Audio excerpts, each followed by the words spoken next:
Ok, bueno, chava shalom. Para Chávez Jaloteja Bamidbar 8:12. Elevar nuestra conciencia, asumir responsabilidad, liderazgo. Esa es la paracha, el dibujo, ustedes ven ahí en pantalla. Ok, sí. Entonces, los que se puedan añadir, pues se pueden añadir.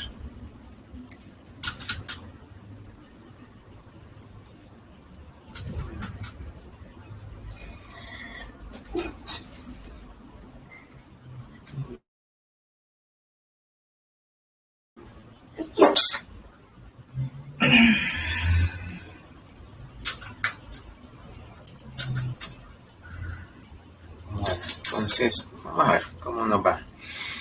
La fiesta, de título, dice, la fiesta era elegante. En una historia del rabino, dice, la comida era la mejor que el dinero puede comprar. El salón era el más caro de la ciudad, la cuchillería de oro de 14 quilates. Era el día del bar mitzvah de David Cohen, ¿sí? O Cohen. De repente el rabino de Jerusalén se levantó para hablar. Él viajó a los Estados Unidos, fue invitado en la casa de la familia Cohen y le dio a David algunas clases para su bar mitzvah. El rabino le enseñó a David cómo ponerse los tefilín y quería asegurarse de que continuara poniéndoselos. Esta cuchara va a testificar mágicamente si David se pone los tefilín todos los días, y con eso puso un cucharón de oro muy costoso en el bolsillo de su chaqueta. 2 días después, una delegación de la sinagoga golpeó la puerta del rabino. Esa cuchara era muy valiosa y necesitamos que la devuelva. El rabino respondió algo que los desanimó. La cuchara mágica dice que David no se ha puesto sus tefilín. Luego de algunas repeticiones de esta escena, el rabino accedió. Hagamos que David venga al shul, o sea, a la sinagoga, mañana en la mañana, y que se ponga sus tefilín, y la cuchara va a aparecer mágicamente desde el cielo. Cuando se esparció la voz de que el rabino de Jerusalén iba a hacer un milagro en su pequeña sinagoga suburbana, el lugar se llenó completamente de gente. Se veía y se sentía como Yom Kippur. Cuando la estrella del espectáculo David Cohen entró, todos los ojos estaban sobre él. Él comenzó a abrir su bolsa de tefilín. En ese preciso momento la multitud se enmudeció mientras la cuchara volaba fuera de la bolsa de los tefilín. Semanas antes el rabino había puesto la cuchara en la bolsa de los tefilín para demostrar que el joven no los había usado desde su bar mitzvah. Los israelitas en el desierto tuvieron una experiencia comparable a esta con el man. En las Biblias tradicionales dice maná, es el man. La gente recta encontraba su man justo en las puertas de sus tiendas. Los menos justos tenían que buscarlo en el desierto. Los justos podían comerlo directo de la caja sin requerir ninguna preparación. Los menos justos lo tenían que moler y hornearlo. ¿Qué pasaba si una persona justa cometía un pecado hoy? A la mañana siguiente toda la ciudad se enteraba. ¿Dónde está tu man, Mendel? ¿Por qué lo estás buscando a medio camino de Arabia Saudita y no justo afuera de tu tienda? Cuando finalmente lo encontraba y trataba de consumirlo, casi se rompía un diente. ¡Auch! Mejor primero lo muelo y lo horneo. Además de eso, el lugar donde caía cada porción de man ayudaba a decidir muchos asuntos como matrimonios cuestionables, divorcios, hijos, etc. Quien recibía la porción extra de man demostraba que él debía estar ahí. Ahora entendemos por qué los israelitas se quejaban tanto del man, escuchado del rabí Shapshi de Yudelevich. La parashá de Jaloteja continúa con el tema del libro de Números, o Bamidbar, la divina providencia especial que recibía el pueblo israelita. Entonces, la menorá, ¿sí? La menorá de oro que estaba en el tabernáculo, el Mishkan, simbolizaba el crecimiento espiritual e intelectual. Eso lo pueden ver en la Parashat Terumá. El Midrash explica cuál es la relación. Después de ver todas las ofrendas que trajeron los príncipes, que también lo pueden ver en la Parashat de Naso, Aarón se sintió mal de que él no había contribuido nada, ¿sí? Con nada. Hashem lo consoló al decirle que sus descendientes iban a tener que encender la menorá para siempre. Comentario de Midrash. La primera pregunta: ¿por qué solo la menorá, que pesaba con todas las otras tareas que los Kohanim realizaban, como las ofrendas y el incienso? ¿Y qué pasaba con eso? Segunda pregunta: ¿por qué dice para siempre? ¿Acaso no dejaron de encender la menorá con la destrucción del sagrado templo? La respuesta: pues Nachmanides explica que el Midrash se refiere al milagro de Hanukkah. El vencer fue de los Macabís, descendientes de Aarón, y como resultado los israelitas encienden velas en todas partes, en todas las generaciones, ¿cierto? Entonces todos en la festividad de Hanukkah encendemos las velas. La inauguración de los levitas. Los levitas tenían que afeitarse todo su pelo para simbolizar que ellos eran uno con el pueblo, removiendo todas las separaciones. Esto es similar a la lepra o a la zara. Eso lo podemos ver en la parasha de Tazria Metzorah. Y al nazareo o nazareno, a unos le dicen nazarenos o otros nazareos. Eso está en la parasha de Naso, que simbolizaba la separación del pueblo al no cortarse el cabello, y que se cortaba el cabello cuando regresaba al grupo. En la ceremonia de inauguración, la gente apoyaba sus manos en los levitas, tal como se hace con ciertas ofrendas animales, y los Kohanim levantaban y mecían en el aire a los levitas, posteriormente ridiculizado por la esposa de Coraj. La intención de esta ceremonia era grabar en los levitas la idea de que ellos solo tienen el derecho de acercarse al santuario como representantes del pueblo y no por sus propios méritos. El comentario de Rabino Shinshon Rafael Hirsch. La ofrenda de Pesaj. Esta fue la primera y última vez que el cordero de Pesaj fue ofrecido en el desierto. Solo cuando los israelitas entraron a la tierra de Israel con Yehoshua 40 años después, se ofreció nuevamente. Esto está basado en la regla que dice que si cualquier hombre no tiene el Brit Milá, toda la familia no puede comer la ofrenda de la Pesaj. ¿Sí? Esa es la ley. Durante los 40 años en el desierto, los israelitas estaban en constante movimiento y nunca sabían por cuánto tiempo se iban a quedar en el mismo lugar. Por eso temían por la salud de los bebés recién nacidos y no les hicieron el Brit Milá, excepto la devota tribu de Leví. Cuando los israelitas entraron a Israel, Yehoshua les hizo la Brit Milá a todos los hombres y el pueblo comenzó a ofrecer el sacrificio de Pesaj nuevamente. Entonces, mientras que estaban en el desierto, pues, de todas las fiestas que Moshe explicó, solamente se celebró una vez. El segundo Pesaj. Cuando Hashem le enseñó a Moshe la Torah, algunos detalles fueron omitidos para que los individuos, a través de sus méritos, pudieran enseñarle a la gente nuevas leyes. Aquí hay un ejemplo. En el primer Pesaj en el desierto, algunas de las personas tenían impureza espiritual por haber tenido contacto con muertos y por eso perdían la oportunidad de llevar la ofrenda de Pesaj. Algunos dicen que cargaron los huesos de Yosef, otros dicen que fueron los levitas que sacaron los cuerpos de los dos hijos de Aarón. Ellos no querían perderse una misbah tan importante y le preguntaron a Moshe qué debían hacer. Hashem les dio otra oportunidad, 30 días después. A esto se le llama el segundo Pesaj y aplicaba para cualquiera que hubiera estado impuro o que hubiera estado lejos del templo sin intención en el día de Pesaj. Hoy día, sin el templo, conmemoramos ese día comiendo un pedazo de matzá. No se puede comer cordero, ¿sí?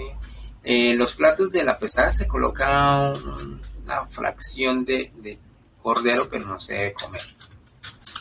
Pregunta: ¿por qué el no circuncidar o hacer la Brit Milá y el no traer la ofrenda de Pesaj intencionalmente son los únicos mandamientos positivos que conllevan el severo castigo de Karet? O sea, Karet es escisión espiritual. Respuesta: porque estas dos misbot, estos dos mandamientos, son la fuente de las ideas fundamentales del judaísmo, o sea, el pacto con Abraham y el éxodo de Egipto, en Israel. Ahora, las nubes de esplendor.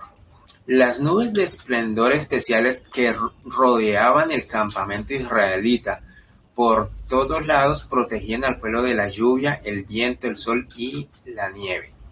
Además, hacían más plano el terreno para que viajar fuera, ¿sí?, más fácil, y también mataban a serpientes y escorpiones peligrosos. Era una especie de escoba que iba por donde ellos caminaban, limpiaban el camino. Como hoy en día, si ustedes alguna vez han visto una protesta, y antiguamente en las ciudades echaban tachuelas para que los carros se pincharan, y entonces la gente le amarraba escobas delante en la defensa de los carros para que barrieran esas tachuelas, algo parecido. Cuando las nubes ascendían, el pueblo viajaba, y cuando las nubes descansaban, ellos se detenían. El pueblo nunca se quejó de las nubes como lo hicieron con el agua y el man. El agua y la comida eran necesidades vitales, sin las cuales no podían sobrevivir. Sin embargo, las nubes eran pura comodidad. Un poco de viento, lluvia o sol no los iba a matar. Por lo tanto, las nubes demostraban el amor de Hashem por su pueblo. Comentario de Eliyahu Kitov. Hoy en día nos sentamos en cabañas de protección en la fiesta de Sukkot para conmemorar estas especiales nubes. Departamento de quejas. El pueblo se quejó sobre la falta de pepinos, sandías, pescado, ajo, puerro y cebolla. Eso lo podemos encontrar en Bamidbar 11.5 o números 11.5. Pregunta: ¿acaso esto suena como una nación de gigantes espirituales? Respuesta: a la generación del desierto se la llama la generación del conocimiento, que transmitió sus experiencias a las generaciones posteriores. Por eso fueron sostenidos en un estándar más alto que las otras generaciones. Su terrible pecado de quejarse, que conmemoramos, fue castigado con un fuego del cielo y otro surtido de consecuencias. Obviamente su pecado era más intelectual que un simple deseo físico. Ellos entendían intelectualmente que el man espiritual no podía ser menos sabroso que lo que les correspondía como esclavos de Misraim. Sin embargo, los sabios nos informan por qué el man o maná tenía ciertas limitaciones. El man tenía el sabor de cualquier cosa deseada. ¿Se imaginan? Lo que a usted más le fascina comer, eso sabía. Excepto cebolla y ajo, que no son buenos para las mujeres embarazadas ni para las que amamantan, que no iban a ser capaces de resistir el deseo e iban a pensar en ellos.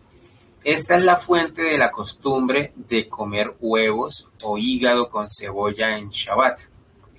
Para poder probar todas las comidas, además del man, que está representado por las dos halot, o sea, los dos panes, el error del pueblo fue no juzgar a Hashem favorablemente.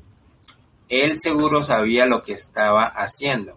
Comentario del rabino Avigdor Miller. Otro ejemplo. Del alto estándar en el que ellos estaban, los sabios acusan a los israelitas de dejar la gran yeshiva del monte Sinaí, como un niño que se escapa del colegio. Salgamos de aquí rápido antes de que nos den más misbot. O sea, ya estaban cansados. Entendemos que esto es solamente en un nivel subconsciente y que conscientemente ellos amaron cada minuto en el Sinaí. El pueblo habla del pescado que recibíamos gratis en Misraim, o sea, en Egipto. Bamidbar 11.5. Los sabios preguntan: Los capataces egipcios no daban ni siquiera paja gratis, entonces mucho menos pescado. De acuerdo al Midrash, cuando las mujeres sacaban agua del río, encontraban pequeños pescados en ella. Los sabios responden que la intención subconsciente era ser libres de las misbot, es decir, sin las obligaciones de comer kasher, decir bendiciones, entre otras. Esto es importante porque hoy en día en la diáspora nosotros pasamos por alto el kosher o el kasher.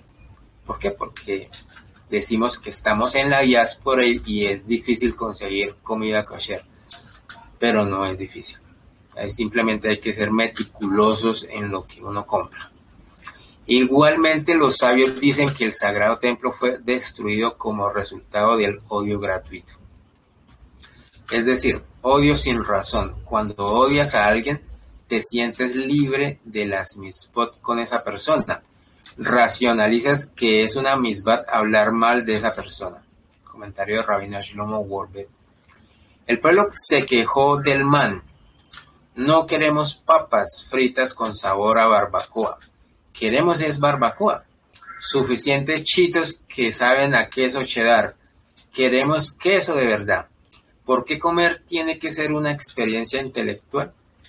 El man también revelaba el nivel espiritual de ellos y decidía preguntas halágicas. La queja de Moshe. En este punto Moshe se quejó con Hashem. ¿De dónde voy a sacar carne en el desierto para toda esta nación? ¿Cierto? Por supuesto, se entiende que Hashem no va a hacer un milagro solo porque el pueblo tiene ganas de comer carne en la cena. A pesar de eso, Moshe siente que necesita ayuda. Entonces, ¿acaso di yo a luz a esta nación que debo cargarlos como una madre a su bebé? Otra queja. La respuesta implícita es sí, Moshe. Esa es la misión de un líder israelita, llevar a la nación con el cariño y preocupación de una madre sustituta. ¿Sí? Una madre. O sea, Moshe era como el papá, como si hubiera adoptado un pueblo, ¿sí? Que no, de él no nació, ¿sí? Nació del Eterno. Ahora, el primer Sanedrín y las codornices. Sanedrín es el consejo de ancianos.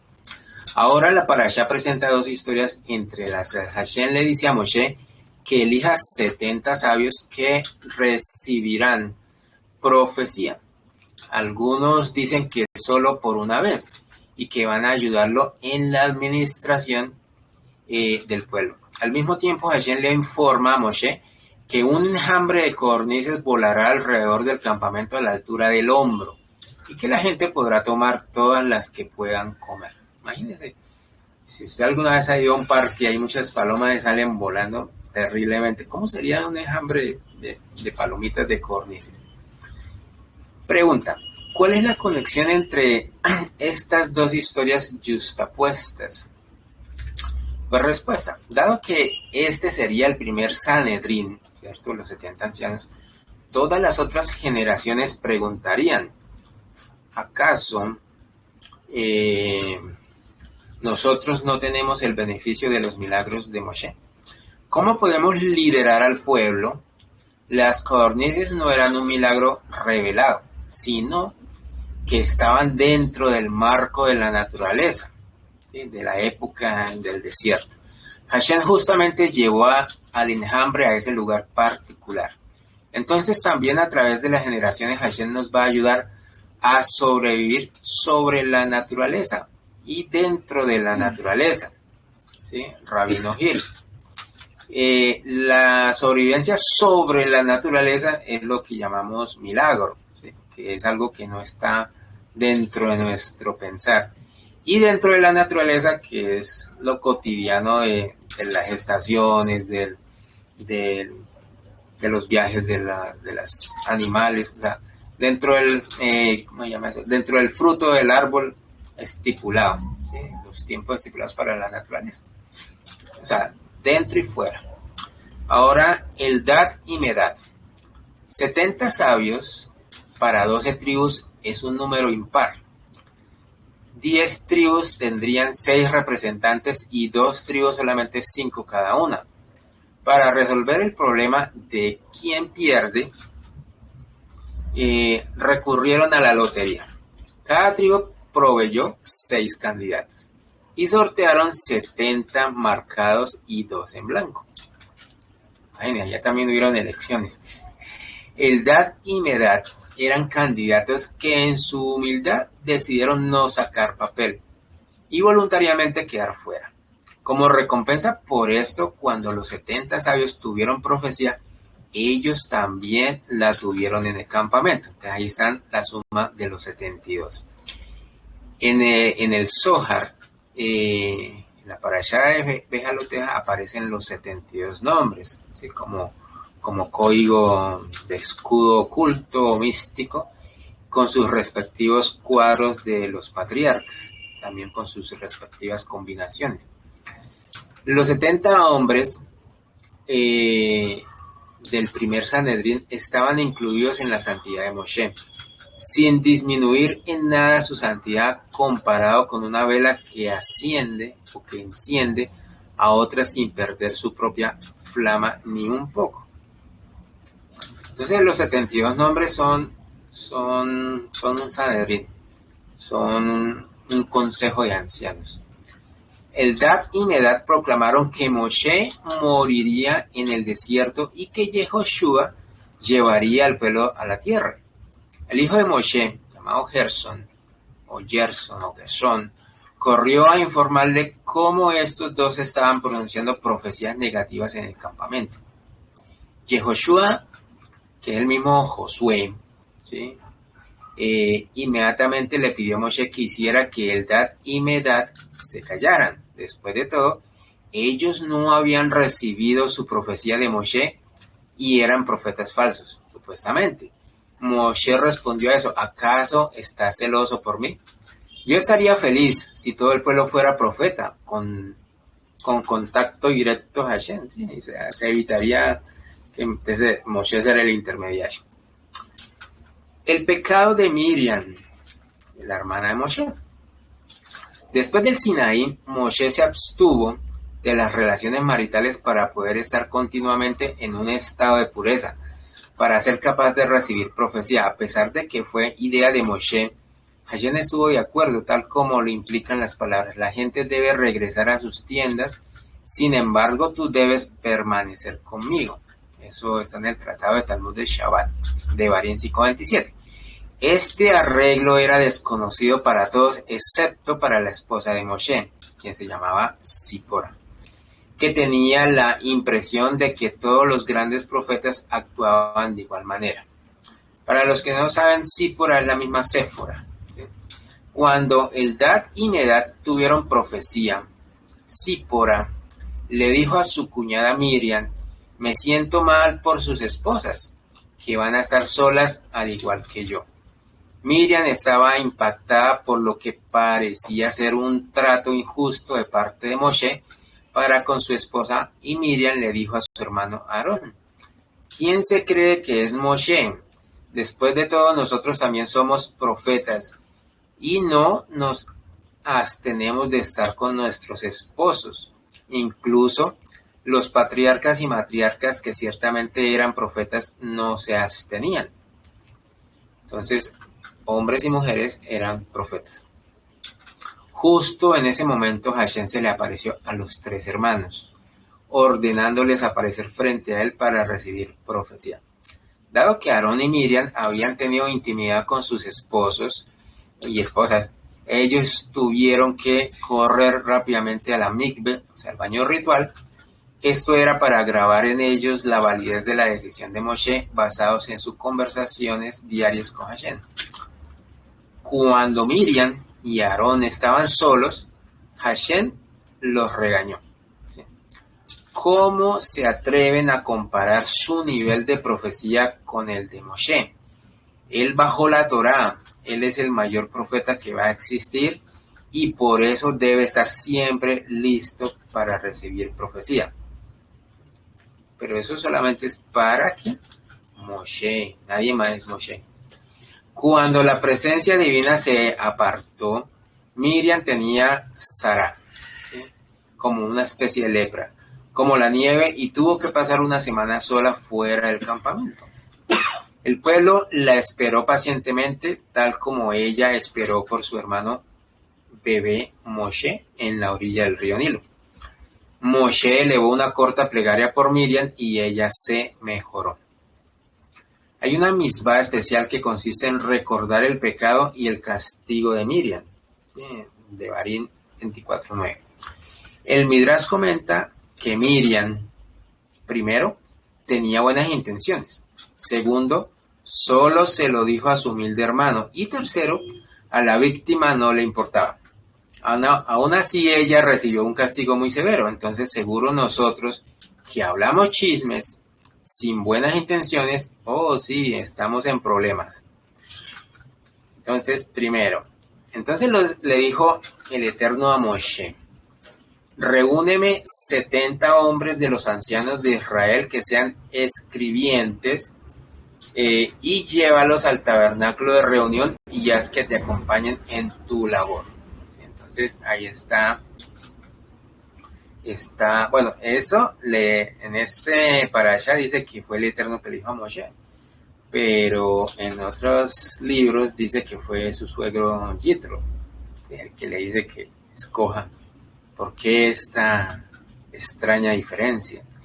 ¿Cierto? Y reunió a los 70 hombres de entre los ancianos del pueblo y los agrupó alrededor de la tienda, y descendió el Eterno en una nube y le habló a Moshe. Y posee sobre ellos el espíritu profético, o sea, el Ruach, pero habían quedado en el campamento 2 de esos hombres que se llamaban Eldad y Medad, y profetizaron en el campamento.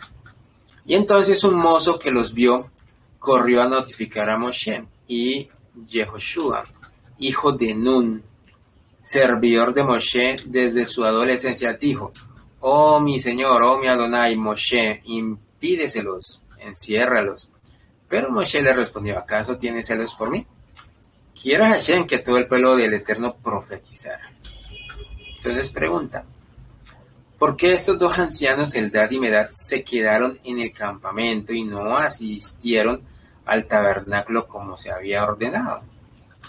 Dado que la profecía proviene de Hashem directamente, ¿en qué falta incurrieron ellos para ser reprimidos por Yehoshua de esa manera?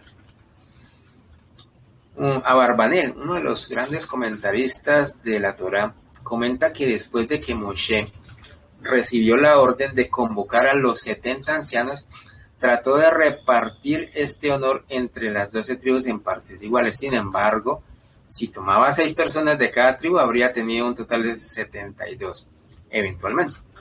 2 quedarían fuera, y esto causaría desprestigio, tanto a nivel personal como para la tribu que representaban.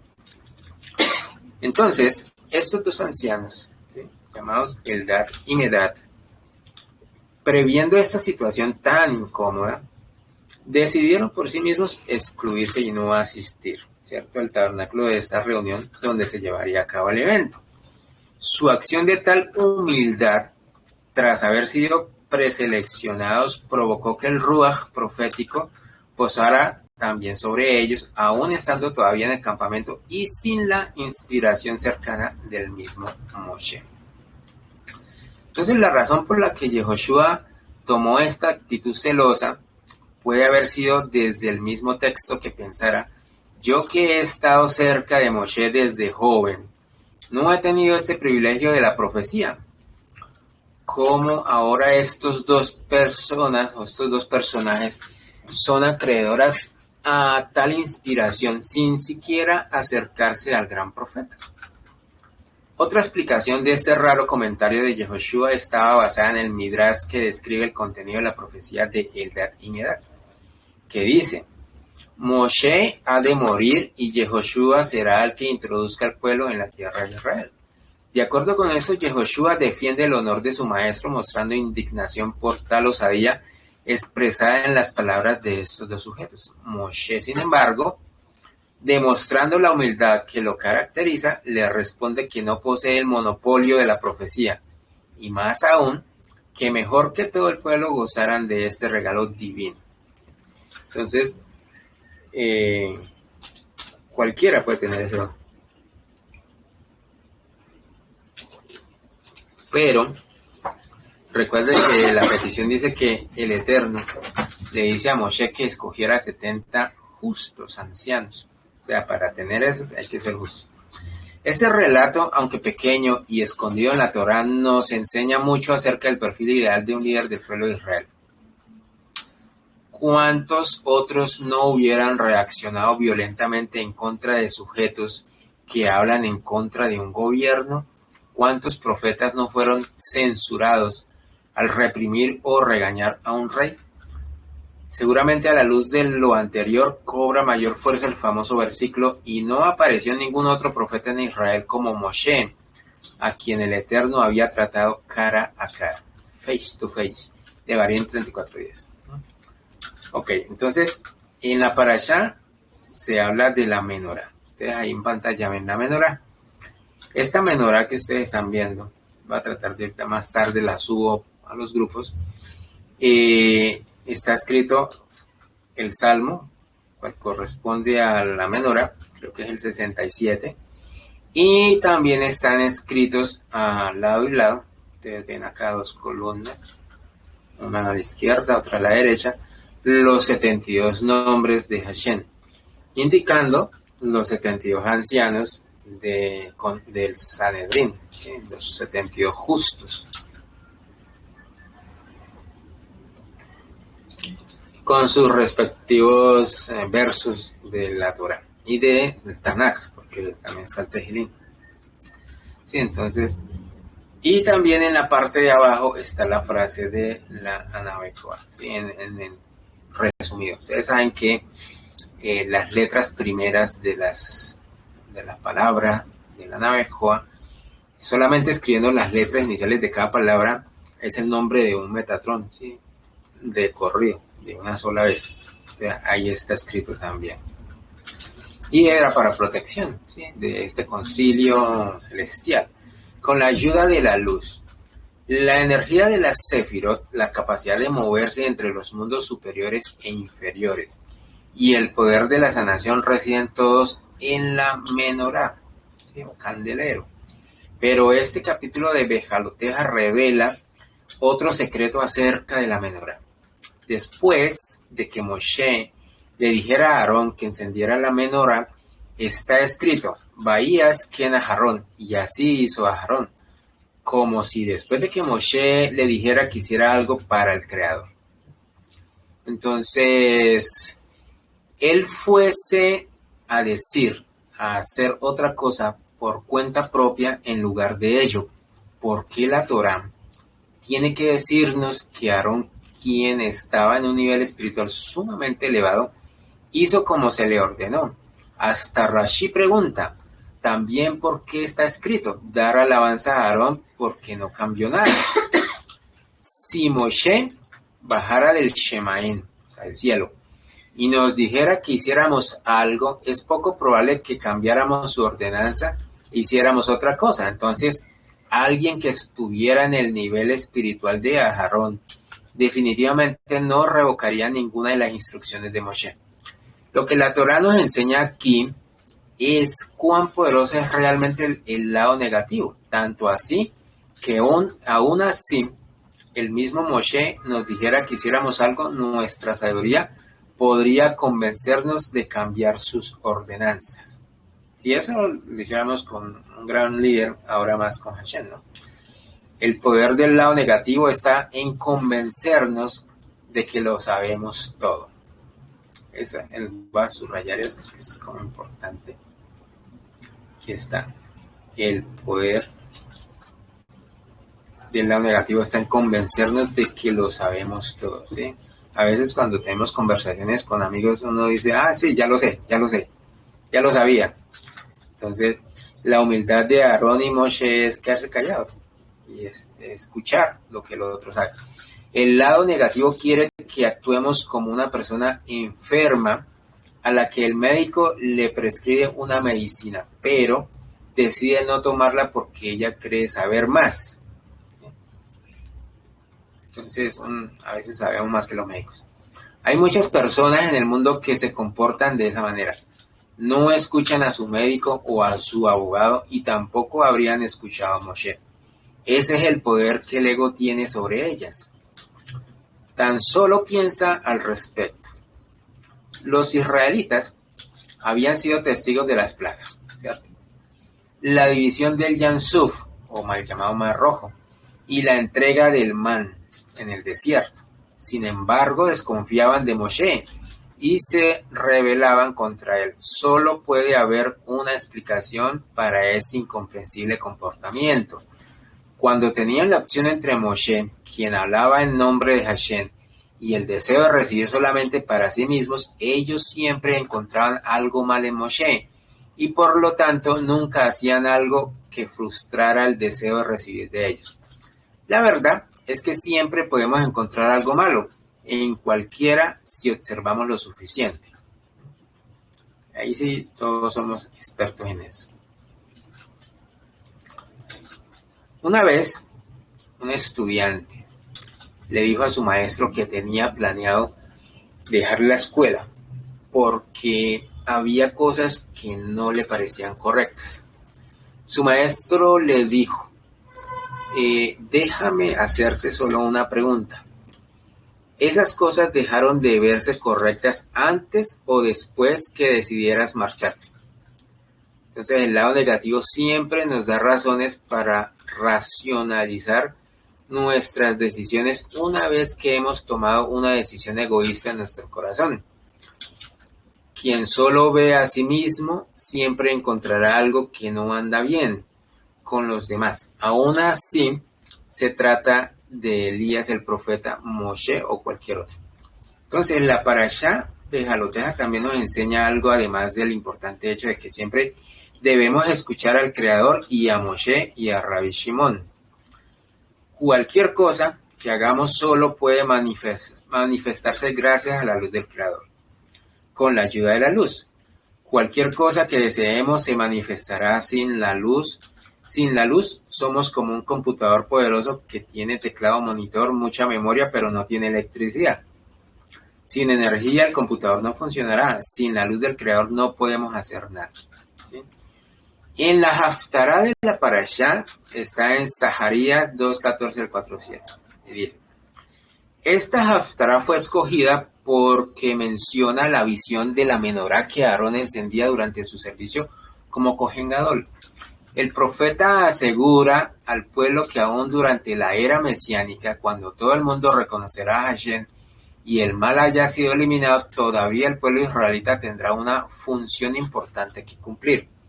Aún en este tiempo futuro estará la necesidad de un líder y de una educación judía, así como es necesario en nuestra generación. El pueblo, bueno, hoy en día es muy necesario, como les decía, el kosher. O sea, si nosotros estamos acostumbrados en nuestro entorno a no preguntar qué es lo que estamos comiendo, y ahí en ese momento violamos mucho pues, el misbot. Básicamente, en las fiestas de amigos que no comparten nuestra creencia, sirven comida no kosher. Y a veces por el no despreciarlo, se le come. Y pues, entonces la pregunta es, ¿a quién quieres ofender? ¿O a quién no quieres ofender? ¿Si al amigo o a Hashem, que es el que te da todo? El amigo se le puede explicar, ¿cierto? Pero violar una ley que ya uno conoce, pues ya es una afrenta directa. Ejemplo, los famosos perros calientes, ¿sí? Todos sabemos que en el planeta Tierra, la gran mayoría donde hacen perros calientes, esa salchichita es de marrano, no es kosher. Y a nosotros no nos importa, pasamos por alto eso y no la comemos, ¿cierto? Entonces, eso no debe ser así. Entonces, tenemos que pasar, digamos, entre comillas, por la vergüenza de preguntar de qué carne está hecho X o Y cosa, para no violar, ¿sí? Los misbot del kosher, de la alimentación pura. Y eso solamente en eso, las hamburguesas. Bueno, las hamburguesas, pero la hamburguesa está hecha con carne de res, yo no le he hecho marrano, le mando quitar la mortadela. Pero hay otra ley que dice que no se debe mezclar leche ni carne, pero en la hamburguesa le colocamos queso encima de la carne. Estamos violando una ley. ¿Sí ven? Muy sencilla, lo más básico es, y de ahí en adelante todo lo que quieras. Entonces, por eso tenemos que tener una educación.